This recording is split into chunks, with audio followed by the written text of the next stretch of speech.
राज्यात दूध खरेदी दरांमध्ये जिल्हानिहाय मोठी तफावत आढळून येत असून दूध उत्पादक शेतकऱ्यांना समान न्याय मिळावा यासाठी राज्यभर समसमान धोरण आखण्याची गरज आहे, अशी मागणी सौ सुलभाताई खोडके यांनी राज्य विधिमंडळाच्या प्रश्नोत्तराच्या तासात केली.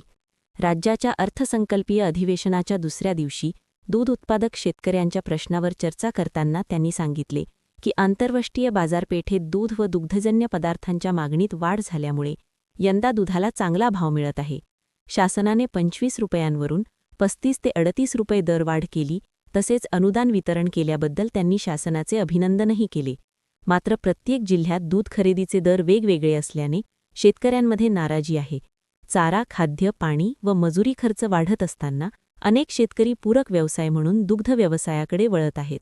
त्यामुळे राज्यभर एकसमान दर धोरण ठरविणे आवश्यक असल्याचे त्यांनी नमूद केले. यावेळी त्यांनी विधानसभा अध्यक्ष राहुल नार्वेकर आणि मुख्यमंत्री देवेंद्र फडणवीस यांच्यासह सभागृहाचे लक्ष या विषयाकडे वेधले. शासनाच्या वतीने उत्तर देताना मंत्री अतुल सावे यांनी सांगितले की मागील 3 वर्षात पशुखाद्यांच्या किमतींमध्ये मोठी वाढ झालेली नाही. सुमारे 98% दूध उत्पादकांना अनुदान वितरित करण्यात आले असून उर्वरित प्रकरणांमध्ये बँक खात्यांच्या पडताळणीमुळे विलंब झाला आहे.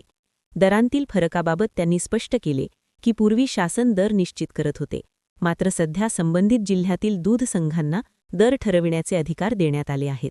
दरम्यान राज्यातील दूध उत्पादकांना स्थिर व योग्य भाव मिळण्यासाठी शासनाने व्यापक धोरण आखावे, अशी मागणी सभागृहात पुन्हा एकदा जोर धरताना दिसून आली.